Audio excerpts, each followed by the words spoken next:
What's up? Welcome into your daily Buckeye Blitz for a Thursday. Thirsty Thursday, May 25th, 2023. Lots happening. Tons of stuff going on. I'm throwing a shitload of content at you guys. I really want to know what you think of the Buckeyes and bikinis videos. Is it too far? Is it too much? If your wife catches you watching it, just say you're getting football knowledge from me. We're talking Buckeye football. It's innocent. It's completely innocent, honey. Anyways, let me know what you guys think. If I've gone too far, please tell me. I'll reel it back in. But I don't know if I've gone far enough, actually. So, anyways, let's talk Buckeye football today. I'm your host, Joe, from the Buckeye Cast, by the way. I forget to tell you guys that sometimes. All right. Hope you're enjoying the rush hour. Monday, Wednesday, Friday. Don't forget about that. Check out the TBC Friends membership. Hit the join button. We're talking defense today. You know, I get excited when we talk about defense and stats and shit. So my question today is, what will it take for the Ohio State defense to be ranked in the top 5 by the end of the season, by the end of 2023? What will it take? We're going to look at some stat categories that are key. We're going to run through about 6 or 8 of them, and I'm going to tell you where we were last year and where we need to be this year in order to be a top 5 defense. Because you can say you're top 5 in one thing, like, I don't know, opponent rushing yards per game.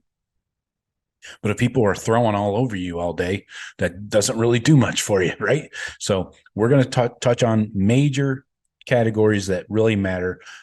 So we're going to kick it off right here with opponent yards per play. So on average, how many yards are you allowing your opponent every play? Last year, we were at an even 5.0.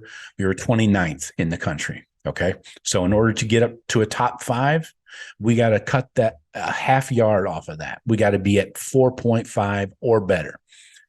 You had Michigan at 4.5, Bama, Cincinnati, a few other teams.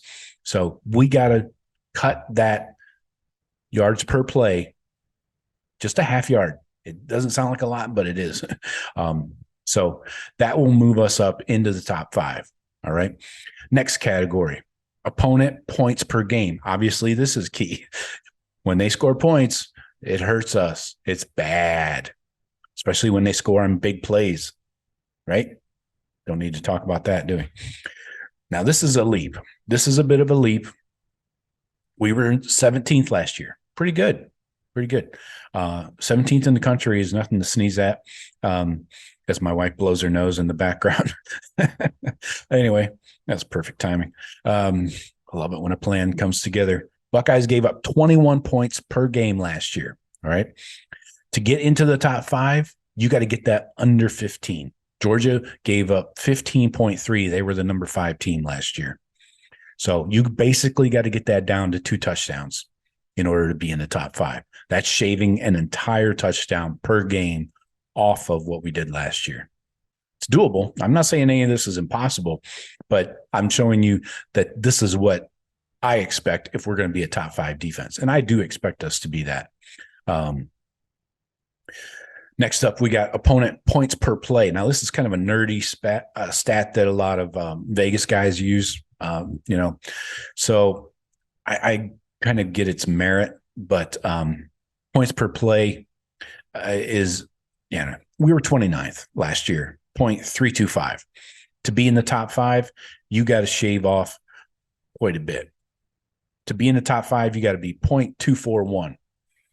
So almost a full 10th of a point you have to shave off. It's doable, but that's tough. But when you're shaving off a touchdown, if you can knock a touchdown per game off of your points allowed, that will get you up into that top 5. Georgia, for example, was a 0.237. They were 4th in the country.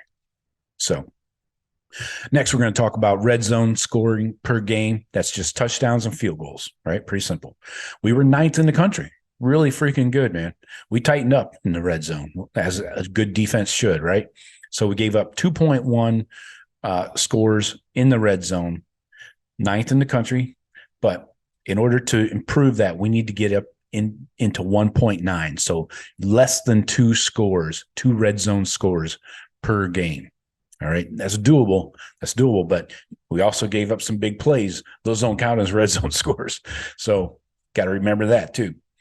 Let's shave that down, under 2 red zone scores per game. Next up, we got opponent rushing yards. This one's pretty straightforward. Buckeyes were 23rd in the country, vastly improved from 2021. We allowed 121 yards a game. I don't like allowing over 100 yards a game, just as a rule of thumb.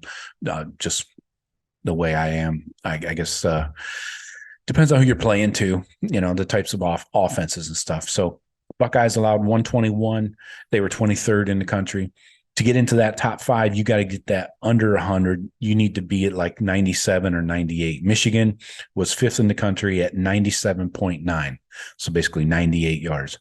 Your defense has to knock off almost 30 yards, 22 yards at least per game rushing. So Buckeye defense can do that, but it's got to take a concerted effort. You got to freaking, buckle down on that run game.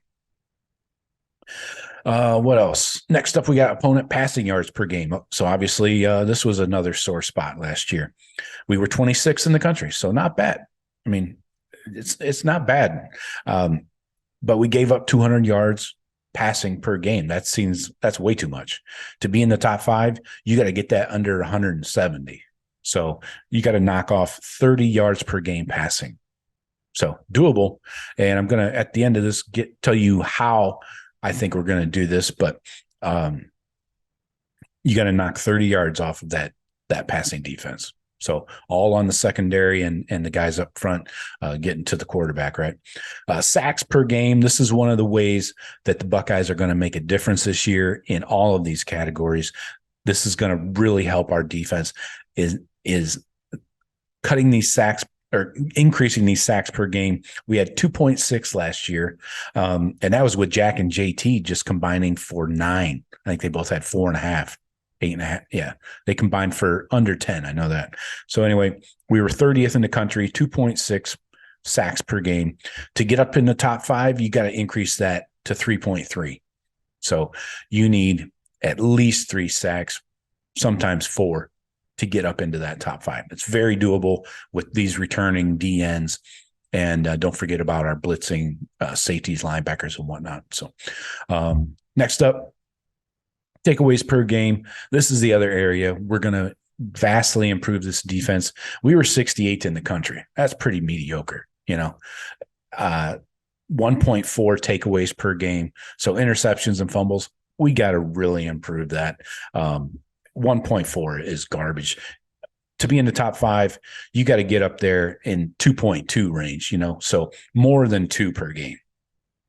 A fumble and an interception, get a couple picks, whatever it might be, but you need more than 2 per game, almost 2.5. So the sacks and the turnovers are how this defense is really going to improve vastly in all these categories, right? So yeah, a lot of stuff, but this defense is going to get better, and I do expect a top 5 defense. I just wanted to put some numbers to it, so you guys let me know if you agree, disagree, or if I'm asking way too much out of this team. So hit me in the comments, email me, whatever. Subscribe, please, and don't forget about the TBC Friends membership. Check it out. Hit join. I appreciate you guys. Talk to you later. Go Bucks.